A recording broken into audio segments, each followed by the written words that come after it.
What's going on, guys? Christmas has come and gone, and one of my most recent presents I got for Christmas was the Hyperkin N64 controller, and I wanted to do a little overview on this and see how it runs.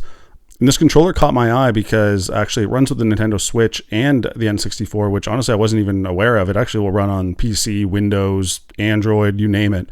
So I want to take a look at this controller, see how it runs on the N64, see how it runs on the Nintendo Switch, give you guys my thoughts. So let's take a look.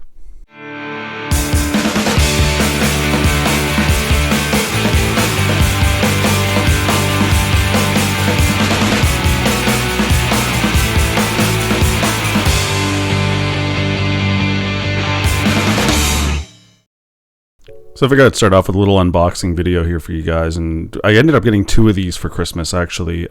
This purple one, like atomic purple, and the white one.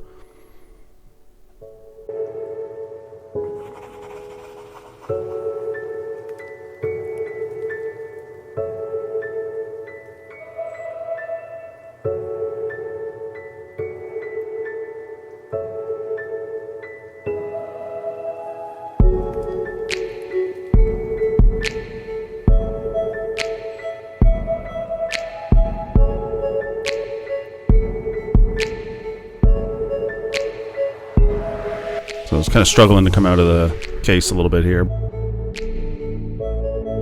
So there it is, the controller and the dongle, and just like kind of like the stuff they give you in every tech thing now, right? They're like, follow us on all these social medias. Here's where you can get more information, things like that.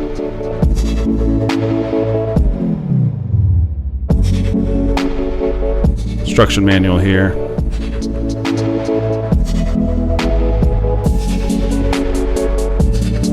And I was a little disappointed with the cable. It is micro USB. I was hoping it was going to be USB-C for this, just because it's so many of my things now are USB-C. It just makes life easier for me.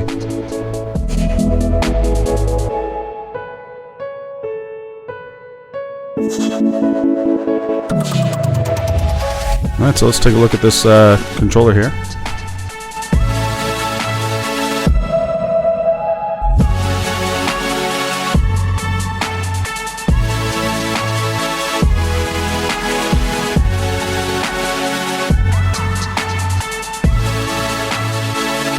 And right off the bat, one of the things I noticed is like how light it feels. It doesn't have rumble, so that it kind of explains why it does feel so light. Feels good though in the hands. It definitely feels a lot more ergonomic than the N64 controller. I can tell you that right off the bat.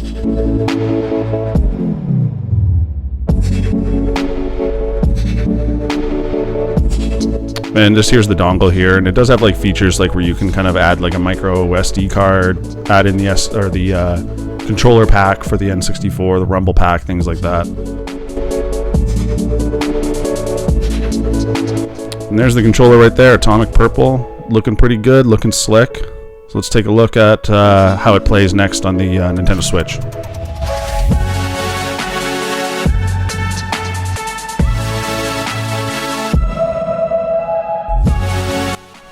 So I did want to play this controller on the Nintendo Switch first, just to give that a try. And to do that, they tell you in the instruction manual to go to a specific website and to download the firmware for this controller.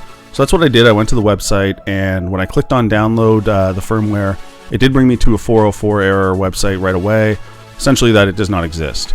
So what I did is I did a contact us for them and just see if maybe there was an issue, maybe it was overloaded, something was going on.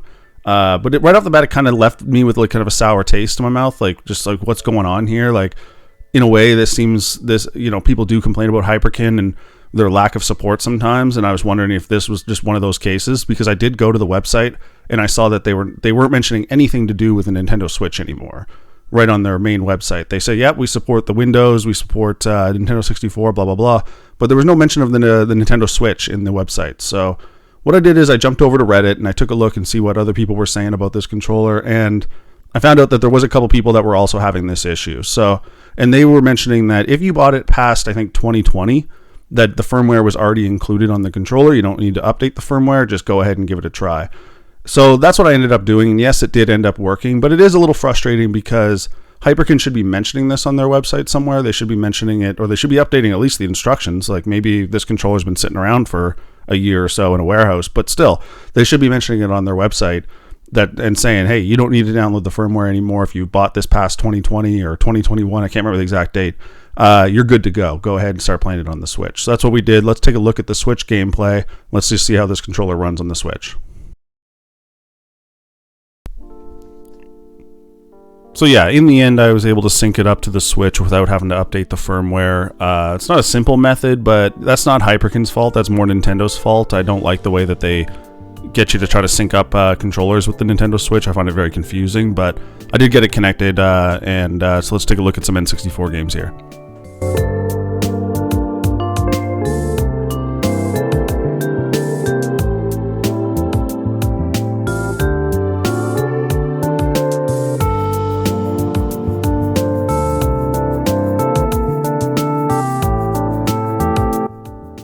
So we're just booting up Mario 64 here. I'm going to give Mario 64 the star treatment today. You know, this is one of the best games on the Nintendo 64.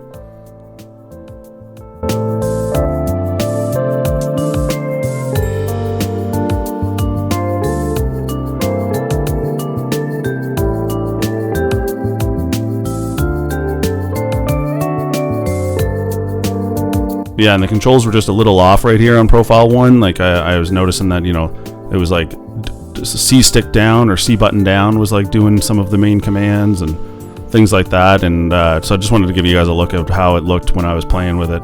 If you're noticing any input lag or anything from the two videos, just don't mind that. That's really honestly just from me trying to mash them up together. It just might not be perfect, but I didn't notice any input lag or any issues with this controller when I was using it on the Switch.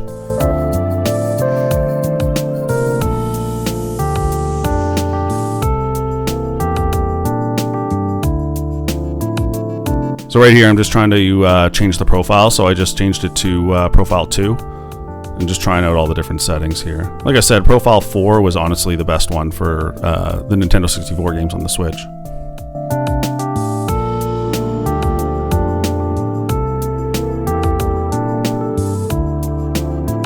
And I'm still confused trying to get around, you know, with Profile 2. I couldn't quite figure out what buttons did what. You know, you had to keep referring back to the instruction manual so I could see. And the instruction manual does tell you what buttons do what, essentially, on the Switch.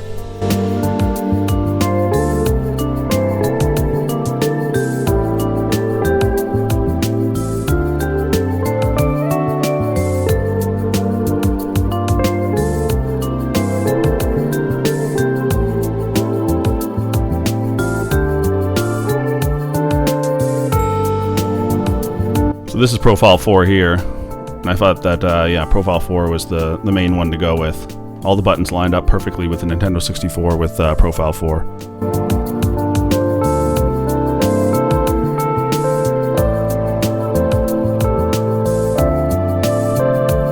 You can see I'm having no issues playing Mario 64, and honestly, the controller feels great with these Nintendo 64 games on the Switch.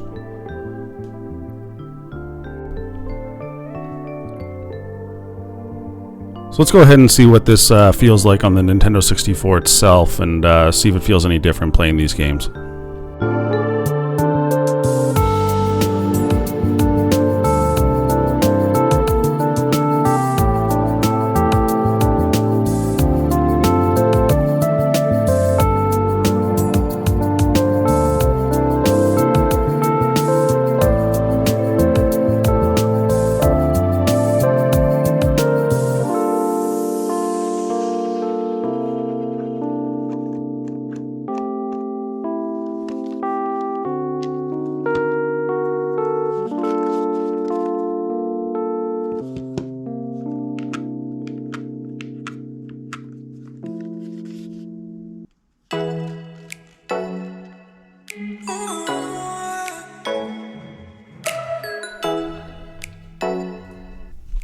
So once again, we're going to look at Mario 64, this time actually on the Nintendo 64, and this controller was really easy to set up. I just had to sync it with the dongle. Essentially, you're just holding down a button on the controller itself, pressing a button on the dongle, and you're good to go. If you've done Bluetooth anything, then you're pretty much, you know what to do with this without even looking at the instructions.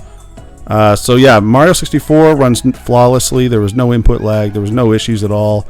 This thing really shines on the Nintendo 64. This is where it's meant to be.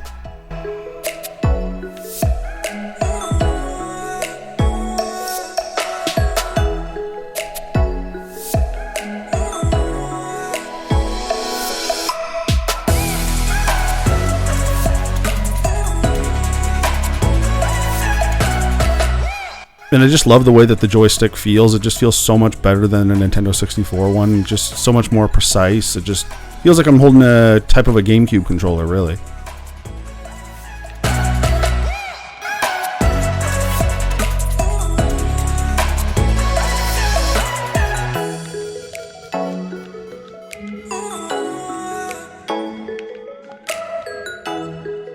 And this is just me trying to remember what the hell I got to do in this this section here, how to hold on to the owl.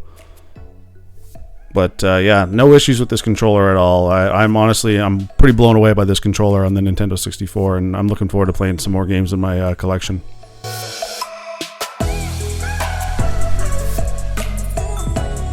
And overall, I think this controller is great for anyone who still has a Nintendo 64 collection and wants to go back and play those games. It's also great on the Nintendo Switch as well, because it does allow you to play those Nintendo 64 games that they've added to the game catalog. It would be nice if they added some extra features to this controller, like Rumble. And I think that Hyperkin does need to do a better job at letting their customers know that it now supports the Nintendo Switch. You don't need to go download a firmware off our website, even though the instruction manual tells you that you do need to do that. So these are little things, really. It doesn't really matter in the long run, but just would make the experience a little bit better when you're setting this thing up.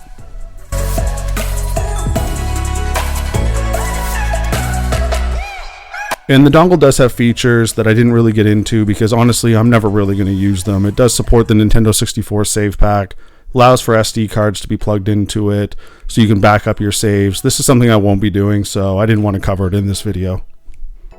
And the controllers work from about 30 feet away, which honestly is a lot better than the 4 feet that you'd get off of the N64 controller. So now you can pretty much whoop your friends' butts from any size room in your house. So in the end, I simply wanted a controller that was better than the Nintendo 64 one so I could play some of my Nintendo 64 collection.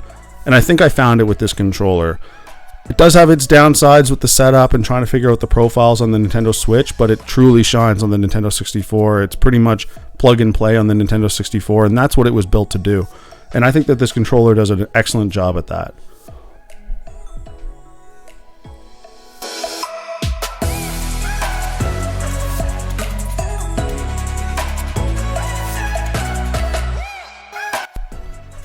So that's pretty much it for the Hyperkin Admiral controller. Let me know in the comments if you guys have one of these and what your thoughts are on it. And if you don't have one, you have any questions, feel free to just ask me a question below and I'll do my best to answer it for you guys. But for now, have a good one.